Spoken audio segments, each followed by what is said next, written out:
I know you saw the thumbnail for this video and you think Bryan's finally lost it. He's finally lost his ability to think straight and put things in his brain correctly. I mean, after all, he's putting So Clover as number 10 on his best nature games list. What in the world is he thinking putting Carnegie, or as it would probably be called, Carnegie, because it's Scottish, so it's Carnegie. As I watched a video telling everyone how to say the name, it's Carnegie, right? Anyway, Carnegie, Andrew Carnegie, American dream, right? Not like the American dream, Dusty Rhodes. That's a different person. We're talking about the real American dream here, the American dream of coming to this country and building yourself up from nothing to something. Because basically, this man lived in a 2-room apartment above a weaver's studio? I don't know what the word is for that. When he was a child with his entire family, and then went on to be one of the richest people in America. And this game celebrates that while also looking at Earth. Now, you know, if you watched us on the Spring Spectacular, the Earth was a major hit, and I've loved this game so much. But instead of doing just an ordinary individual game review of either of these games, I'm going to take these two games that are very popular from this year, and I'm going to put them head to head. And you say, Bryan, why? That doesn't make any sense. Here's the main mechanic for both games. It's engine building with follow-along actions. Now, if I just told you those two facts, you might go, oh, yeah, that kind of makes sense. Now, if you think about the theme, well, one's, industry and the other one's Earth. Doesn't make a lot of sense. But when it comes to how you play this game, yes, there are major differences, but also the fact that you're building an engine to work for further turns in order to use the actions that someone else does and you get to follow along with better, they really sync up and makes for a great compare and contrast video. So let's take a look at Earth and Carnegie right now.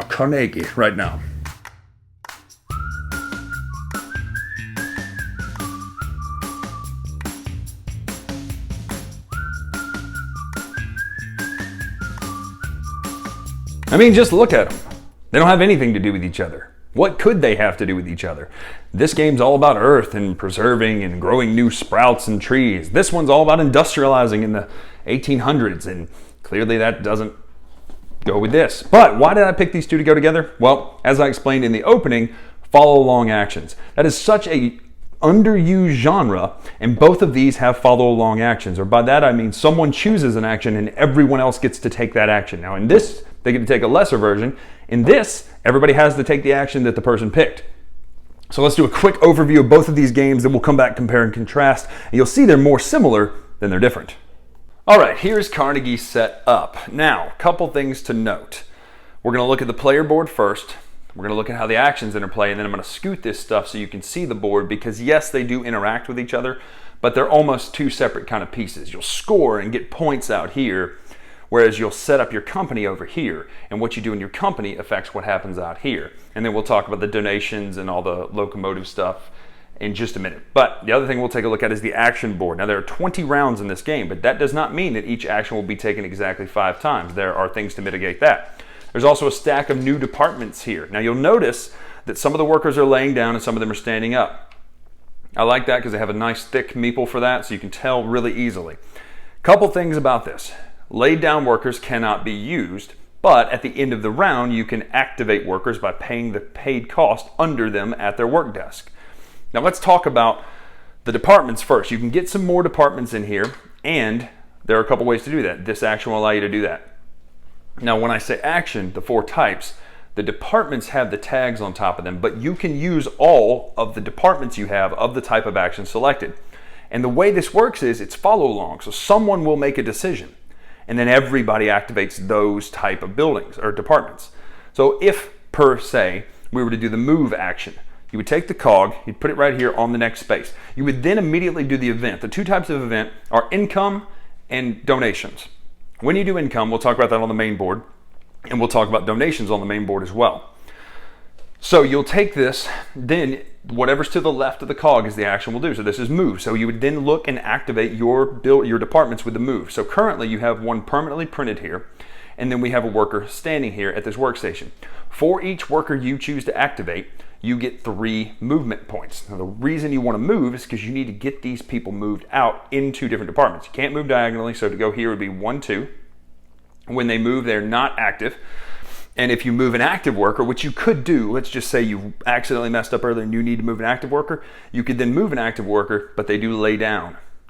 Now, once you've made all your movements and got everybody positioned where you want them, at the end of the round, you can pay to stand people up. Now notice these and these are free, so we'll be able to stand that up for free. He's already standing, I didn't lay him down. This is 5 for this workstation. This is 3, 2, that one is also a free one. Now why does that matter? Well, if someone's laid down and the next action called is one that you didn't have enough money to stand your workers up, well then you kind of get stuck. Another important thing over here is this kind of research and development track stuff here. When someone calls the research and development track, you have these cogs that slide out of your board. Now the cost to do them is this number here. It's in orange. This is the action that gives you those points. For every one you activate here, you'll gain 3 points to spend. You can spend them either here or on the board, and we'll talk about what that is in just a minute. When you activate these, now at the beginning of the game, you'll set one of these out on a major city or a minor city. Let's just say we put ours here in Atlanta or New Orleans. This now, if it had a bonus under it, you would get. Now you would also start the game with discs on these 2 spaces because you do not get those bonuses until you build on those types of buildings. And we're going to talk about that when we look at the main board, but let's go through the rest of the actions first. That's the movement one, so that's HR. You have this one here. These are things that kind of let you position yourself to get ready in the game. So for instance, this one is on the main board. Either don't send a worker to the board and gain $3 or a cube. Cubes are used to build these buildings. Or send a worker to the board, gain $6 and 2 cubes. The reason that matters is because you do the income phase first. So you couldn't kind of be like, oh good, I'm going to pick this and we score the Midwest and I'm going to put that on the Midwest. No, you've already missed it, and that's done that way on purpose. You have to kind of plan ahead on your turns. Now, when you put one out there, you'll pick one of the regions. So you've got West, Midwest, East, and the South. I don't know if you can see that. Yes, you can see that on there. When income happens, you're going to pull as many as you want from the scoring. So let's just say we score the Midwest here. Let's say we're here in the game. Things have moved, and we're now scoring the Midwest. I would then pull this back, and for every person I pull back, you don't have to, but every one I pull back, you're going to gain your locomotive bonus here, your transport bonus, excuse me, based on where your token is. You'll pull these from your reserve. So let's say I'm here and I had one worker here. I would gain $2 immediately per worker. And then I would look down at all of these bonuses that I've opened, I would gain as well. So let's just say I had this. Well, then this is pretty good. This is 3 plus 2 plus 2 plus 2 plus 1. Gain 1 or a worker, right? In order to build these out there, you're going to need to take this action here, the industrialization action. I don't know the name of it, but it's the one with the buildings on it. You're then going to take a worker. This is your 2 options. You can take a worker, or actually you only have one option currently on the board. Sorry, some of the departments give you options. Put one in a region, pay the cost of the type of building you're putting out. So let's say we put one of these. It only costs 1 cube. These cost 2 cubes. But the rewards get better. You can see what's coming almost like HeroClix on the dial. So you can see what your rewards are. So that's another way to get people out there on the board, but also to get these discs out there into the cities. And the reason you want to do that is for in-game scoring. So that's enough about this. The last one here is the research and development. We've already talked about. You'll get the points. Let me move this stuff out of the way, and we'll talk about the main board here and kind of what it does. So the main board, a couple things to know. You notice these links between the cities. Let's talk about this in-game scoring deal first. If you have a certain amount of links, now San Francisco counts as 2, you're going to score based on that chart up there. If you have 5 links and you have all of your transport discs in green or trains, you would then score 36 points. However, if you have 1, 2, 3 in green, but 1 in yellow or red, you still only score for your weakest one. So even if you had all 5 linked and you had only 1 in red, you'd still only score 18 points. You get those links by connecting here. And the reason I say 5 is because San Francisco is 2, the rest of the major cities are 1. Connecting them all gets you those bonuses. The other thing is each of these gives you points at the end of the game for being in it. These cities right here will allow you to immediately score your transport bonus for the region. So if you put one on Dallas, you would see where your disc is here and score that right then. That's kind of the bonus for not getting points at the end of the game. Notice out west, Salt Lake and Reno and Boise do not have points because you still need them to get to San Francisco. Little intercontinental railroad, transcontinental railroad. Up there at the top is the other issue. This would be donations. You got 4 different regions to donate in. Education, healthcare, human rights, and fairway industry. I don't know, whatever. Point is, you're going to make a donation by spending 5 for the first one, 10, 15, 20. Each of these can only score a max of 12 points. I'll give you an idea of what they do. So these are points per the types of tiles in your departments in your company. This is for the types of buildings you built out there on the board. For your locomotion level, this is 4 donations. So if you have 4 donations out here, you can actually do more. You would get 2 points per. But again, all these score up to 12. You could hedge your bets and take 7 points. This is at the end of the game, cubes left over are worth 2 points, $5 for 2 points, $5 and a cube for 4 points, and then active workers is an additional 1 point because normally you score that anyway. And then over there is just points per discs in those regions. You'll play until all 20 actions have been taken. You'll do the final scoring, which would be taking those points, the points for your active workers, the points for the stuff on your board, and then on your departments, each of the buildings you've built has a certain point value based on where you put it in the department. That's how you play Carnegie. All right, so here is Earth set up. You got 4 animal cards laid out here. Now this is the advanced board, and it's a little more cutthroat and competitive because you get 15 points if you were the first one to finish these animal boards. You have 2 public gold cards, and you have 1 private one here. Then you have your like climate and temperate and all that stuff, how your place is. Now how this works is, it is a follow along action game as well. You're going to choose one of these 4 actions. If it's your turn and you choose, you get the top part of the actions. If it's their turn and that you choose, or if it's their turn, you get the bottom part of the actions. If they say green, you don't get to do the top, you get to do the bottom. We'll talk about what that means in a minute. But you're trying to build a tableau over here of 16 cards, right? Okay. You're trying to build a tableau of 16 cards, and we'll talk about the scoring in just a minute. But it's all based on cards. This is about half the cards in the game. There are way more over there. The way this works is you're going to get a hand of cards based on this card here. Now these are all 2-sided, so when you get dealt these, you'll get to flip them over and choose. So you start with 8 cards in hand, 1, 2, 3, 4, 5, 6, 7, 8. Start with 6 soil, and you're going to compost 5 of them immediately. You can look through and see which ones are more beneficial to you, but for this, we're just going to go 1, 2, 3, 4, 5.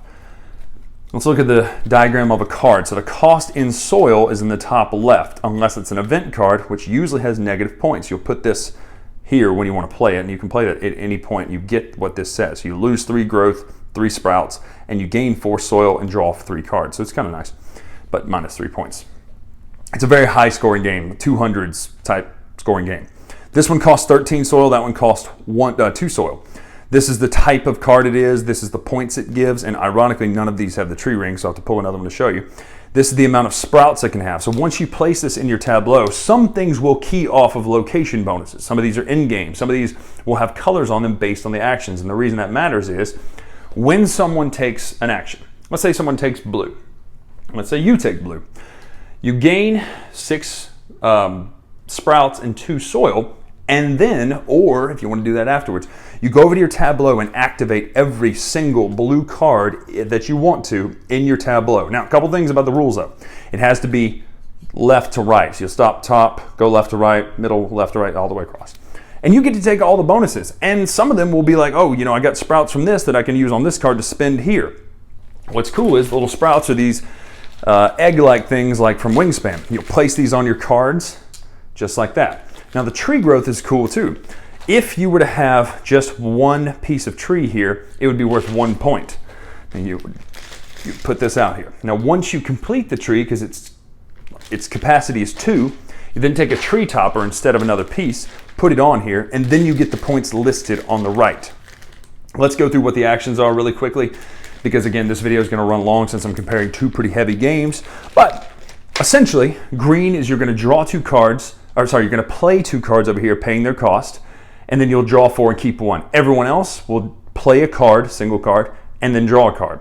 Here you gain 5 soil and you can compost 2 cards from the deck. That means you just take 2, put them in your compost pile. Compost are points at the end of the game. Every sprout's a point at the end of the game. Your trees are points based on the amount of, whether you have just pieces of trees or the whole tree. You get points for the leaves at the end of the game. You get points for your goal card, for the animal cards. There's a lot of ways to get points in this game. The second person would gain 2 soil or compost 2 from the deck. Here is gain 6 sprouts and 2 soil, 2 sprouts or 2 soil.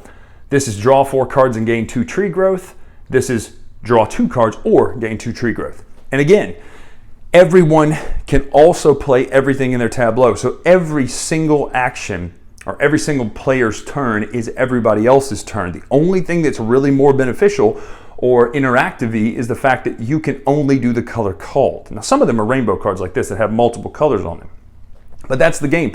Essentially, when someone finishes their tableau, the game stops. You'll finish that end of the round, equal players, and then you'll count points. The person with the most points wins the game. It's very simple and straightforward, but it gets a little knacky to remember, oh shoot, I can do this action over here too, and I'll come back over and do that. Also, that orange is an action there that can be activated on the orange. So there's a lot of following along, there's a lot of actions, there's a lot of things to keep track of in the sense of, hey, let me look over at my tableau and see if I have any good combos too, now that you've called blue, even though I wanted you to call orange.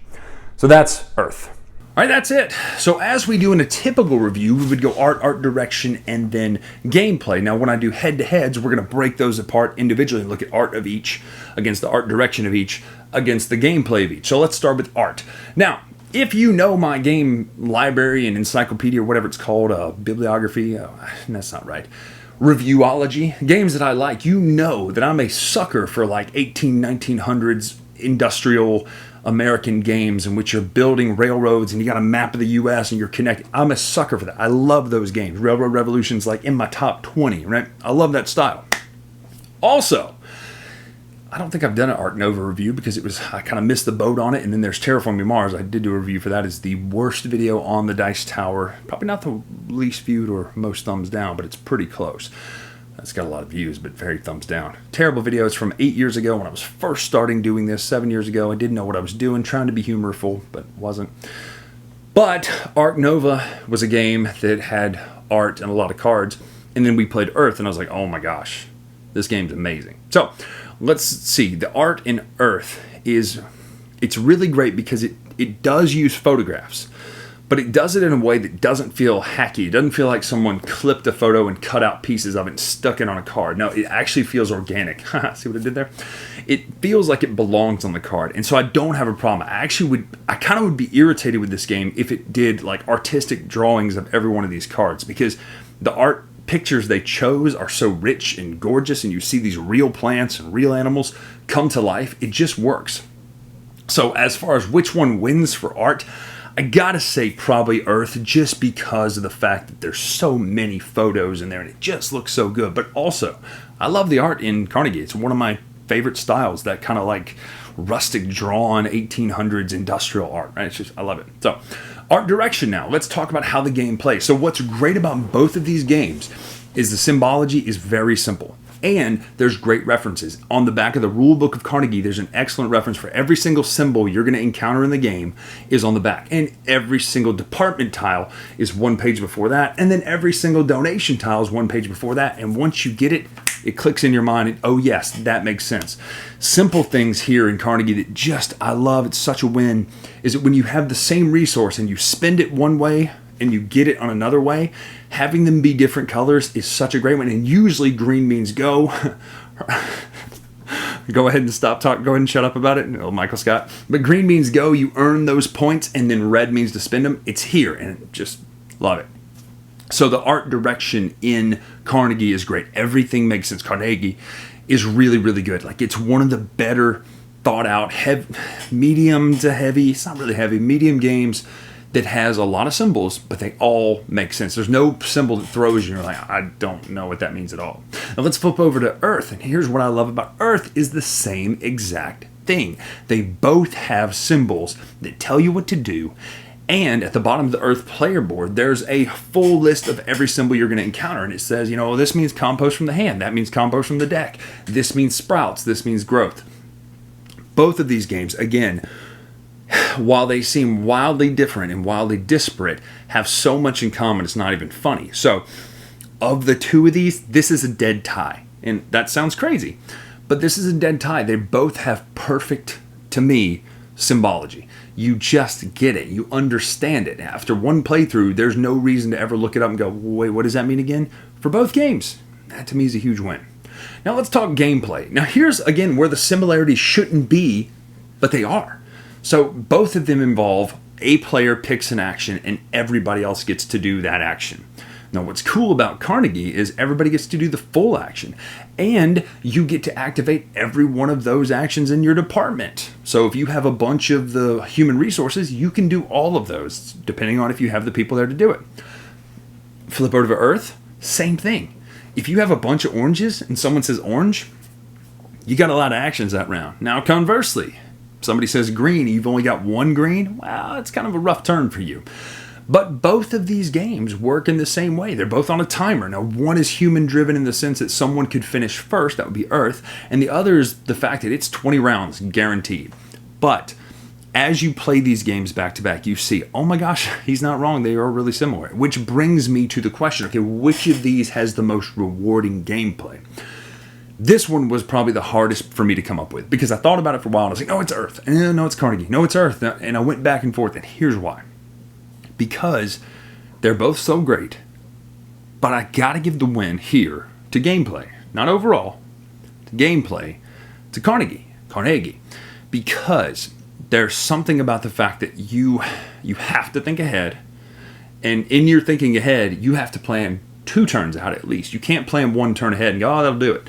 You need to have your movements set up for your research, set up so that when you place your people out, you can pull back the most to get the most money to stand people back up, to get more points at the end of the game, so that it's a really, really thinky strategic game as opposed to a tactical game. Whereas Earth has 17,000 cards in it, and every single card is almost meaningless in the sense that, well, it doesn't matter if I lose this one, I'll get another one, right? There's so many cards, and there's so many of the same symbols, and there's so many of the sprouts and trees on it that it really doesn't hurt you to just toss 17 cards into your compost pile. Well, it never hurts to toss in your compost pile, but it doesn't even hurt to discard those cards because there's so many options in it. Whereas Carnegie, that's not the case. You have to think through and go, oh, dang, what action behooves me to take right now so that I can move ahead later? So, gameplay for me is Carnegie on this one. Of the 3 choices, we've got to win for Earth, we've got to win for tie, and then we've got a Carnegie win. So we're currently tied. And the reason, let me just, one more time, why I'm doing this. These are both hot games, and they're both kind of costly as far as budget-wise. Earth's a little cheaper than Carnegie, but if you said to me, Bryan, I can't afford both of these, I can only buy one of these games because they both do scratch very similar itches, right? The follow-along actions, the idea of engine building, all that sort of stuff is there, but which of these 2 am I going to get? So, this is where it gets hard. Now, if you ask Carla, I feel like she's going to say Earth. And if you ask me right now, in this moment, May 15th, 2023, I'm going to give the win to Carnegie. Not because it's a better game in the same sense. Like, to me, these are equal games. Like, I recommend owning both of them because, yes, they're similar, but their themes are so far out and the gameplay mechanics are far out enough to where, yes, you're doing follow-along actions, but at the end of the day, they're similar, and that's what makes them great. But if you ask me, say, Bryan, which one of these games are we playing tonight? It's going to be Carnegie. I'm going to pick it because I like the theme, I like the style, I like the engine building, I like the thinking ahead just a little bit more than Earth. That being said, Earth is quickly shot to one of my top games of all time. It's just one of the best games I've ever played, and Carnegie is right there with it. So, if you don't have either of these games, go pick up one of them. If either the one that sounded more your style jumped out at you during this review, go grab that one. And let me know what you think of these 2 games, because to me they are so solid, just out of the park hits this year. So, that's Carnegie versus Earth. I'm Bryan Drake here on the Dice Tower. Make sure to follow me on Twitter, Instagram at Dice Tower Bryan. Until next time, we'll see you.